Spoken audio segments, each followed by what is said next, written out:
70,000 majority.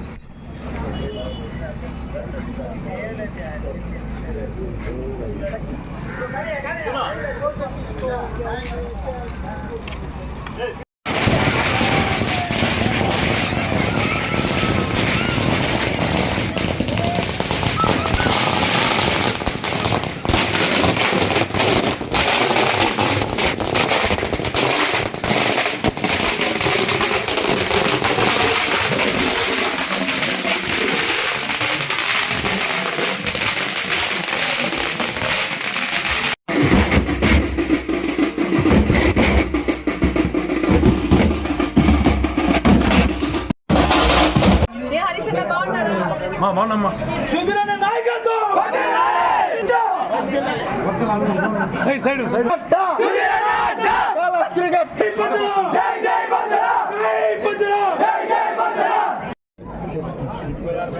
ఏడేం లేదు మేము ఒకరికొకరు ఫోన్ చేసుకోవడము, మేము అదే మేము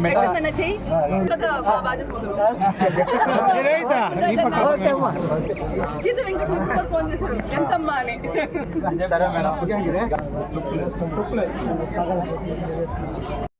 ఈరోజు చాలా సంతోషమైన రోజు. మేము ఆలోచించిన ఊహకందని మెజారిటీ కూడా వచ్చేసింది. కాళహస్తిలో 43,000 ఓట్లు ఈరోజు ఫైనల్గా డిక్లేర్ చేశారు. ఈ గెలుపు ప్రతి ఒక్క తెలుగుదేశం కార్యకర్త గెలుపు.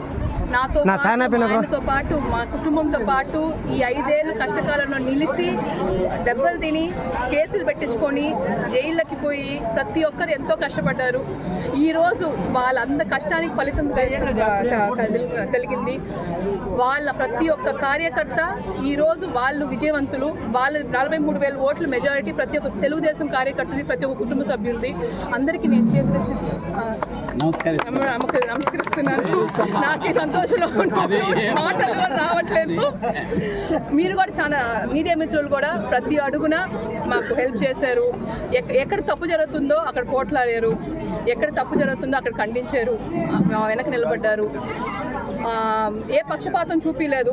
ఏది కరెక్టో దాని ప్రకారం చేశారు. అన్ని పక్కలు కరెక్ట్ రాంగ్ ఉండొచ్చు, కానీ మీరు మీ మీడియా ఏం చేయాలో, మీ మీడియాకి ఏం బాధ్యత ఇచ్చున్నారు రాజ్యాంగం, అది తప్పకుండా చేశారు. మీకు కూడా చాలా థ్యాంక్స్. ఈసారి అంత సంబరాలు చేసుకుంటారు అందరం. ఇంకా టైం ఉంది. సుధీర్ రెడ్డి గారు ఇంకొక 6 గంటలు బయలుదేరుతారు అక్కడి నుంచి. ఇక్కడికి వచ్చిన తర్వాత ఇంకా మీ ఇష్టం. నేను అసెంబ్లీలో అవమానించి పంపించారు. ఆ రోజు బాబు గారు ఒక శపథం తీసుకున్నారు. ఆంధ్ర రాష్ట్ర ప్రజలు నాకు అత్యంత మెజారిటీ ఇచ్చి మళ్ళీ అసెంబ్లీ లోపల తీసుకొచ్చిన తర్వాత నేను వస్తానన్నాడు. ఈసారి అపోజిషన్ లేకుండా అసెంబ్లీలో కాలు పెడుతున్నారు చంద్రబాబు నాయుడు గారు. రాష్ట్ర ప్రజలు వాళ్ళకి ఇచ్చిన చెప్పు దెబ్బ, వైసీపీకి ఇచ్చిన చెప్పు దెబ్బ ఇది. తప్పకుండా ఇంకటాంచి తెలుగుదేశం ప్రభుత్వం కొనసాగుతుంది. ఆంధ్రప్రదేశ్ మళ్ళా ఫస్ట్ పొజిషన్కి మళ్ళీ వస్తుంది. చాలా అందరికీ నమస్కారం. ఈరోజు చాలా సంతోషంగా ఉంది. ఎందుకంటే నా కొడుకు మళ్ళీ ఎమ్మెల్యే అయ్యాడు. అసలు చెప్పాలంటే మా నాన్నగారు ఎమ్మెల్యే, మా మామగారు ఎమ్మెల్యే, నా భర్త ఎమ్మెల్యే, ఇప్పుడు నా కొడుకు ఎమ్మెల్యే. ఇటువంటి అదృష్టం అందరికీ ఉండకపోవచ్చు, నాకు దొరికింది. చాలా సంతోషంగా ఉంది. మా కుటుంబం అంతా కష్టపడ్డారు. దాంతోపాటు ఈ 10 ఏళ్ళు మాతో ఉండి మా వెన్నుముక మాదిరి నిలబడ్డ కార్యకర్తలు కానీ, లీడర్లు కానీ అందరూ కూడా మాతో నిలబడి మాకు ప్రోత్సహిస్తూ వెన్నుముక మాదిరి ఉండి గోపాలన్న, హరన్న లేని దానికి వాళ్ళుండి చేయడం నేను ఎప్పటికీ జన్మకి మర్చిపోలేను. దానికి తోడు చంద్రబాబు నాయుడు గారు నేను చెప్పలేను, ఆయన సుధీర్ని ఎంత బాగా చూసుకున్నాడంటే, ఎంతమంది వచ్చి ఆ సీటు మాకు కావాలని అడిగినా కూడా ఇవ్వలేదు. అది నేను గోపాలకృష్ణారెడ్డి కొడుకే ఇస్తాను, వారితోనే ఆ అబ్బాయి అక్కడే, ఇంకెవరికి నేను ఇవ్వదలుచుకోలేదని చెప్పాడు. అటువంటి వ్యక్తి ఆయన. నేను కూడా మేము రుణం తీర్చుకోలేము. అంటే చాలా స్నేహితులు గోపాలకృష్ణారెడ్డి గారు, చంద్రబాబు నాయుడు గారు. ఆ స్నేహం మళ్ళీ ఇక్కడ లోకేష్ బాబు తోటి, సుధీర్ తోటి వీళ్ళిద్దరు కూడా అట్లే ఉండాలని, ఇంకొక 20 ఏళ్ళు 30 ఏళ్ళు వాళ్ళు కలిసిమెలిసి ఉండాలని నేను కోరుకుంటున్నాను. ఈరోజు నేనేం చెప్పాలో నాకు అర్థం కావట్లేదు, అంత ఆనందంగా ఉంది. ఇన్నిసార్లు మా ఆయన 25 సార్లు వచ్చిన మెజార్టీ ఈరోజు ఒక్కసారి నా కొడుకు తీసుకొచ్చాడు. 43,000 అంటే మేము ఆశ్చర్యపోతున్నాము. ఇది అప్పుడు వచ్చింది జగన్ వేవ్, అది జగన్ వేవ్. ఇప్పుడు వచ్చింది సొంతంగా మేము తీసుకొచ్చాము. ఇది ఏది గోపాలకృష్ణారెడ్డి గారి సానుభూతి అయినా, ఇట్లా మేము పడ్డ కష్టమైనా, ఈ హరినాథ్ రెడ్డి గారు సానుభూతి ఏదైనా సరే మా కుటుంబం గురించి బొజ్జలు ఉంటేనే గెలుస్తారనేది ఒక ధీమా వచ్చింది అందరికీ. ప్లస్ ఇక్కడ చేసిన ఎమ్మెల్యే చేసిన అన్యాయాలు, అరాచకాలు, దౌర్జన్యాలు, ఎక్కడిదక్కడ ఆయన సంపాదన, వేల కోట్ల సంపాదన, ప్రతి ఒక్కరిని హింస పెట్టడం, ఇవన్నీ కూడా ప్రజలు చూశారు. చూసి ఇటువంటి వాళ్ళు కావాలన్నా ఇంతకుముందు ఉన్న గోపాలకృష్ణారెడ్డి పరిపాలన కావాలని వాళ్ళే లెక్క తీసుకున్నారు. వాళ్ళు ఆలోచించుకొని మాకు ఎంతో మేలు చేశారు. నేను ప్రతి ఒక్కరంటే ఇప్పుడు ప్రతి ఊర్లో మాకు మెజార్టీ ఇచ్చారు.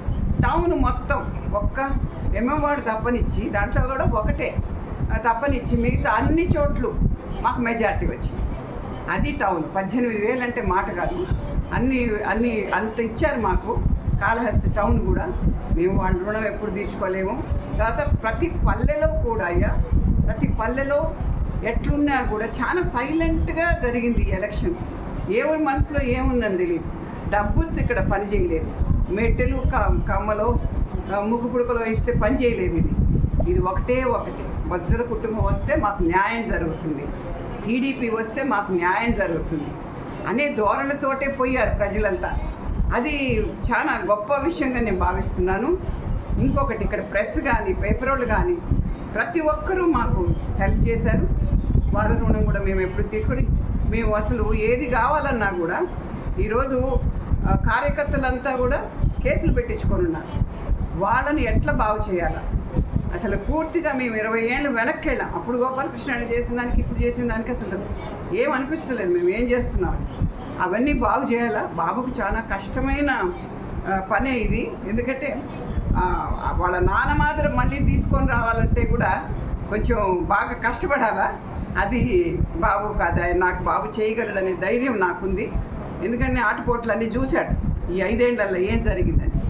ఇవన్నీ చూసిన తర్వాత ఒక నిర్ణయానికి వచ్చాడు. మంచి చేస్తాడనే నేను ఆశిస్తున్నాను.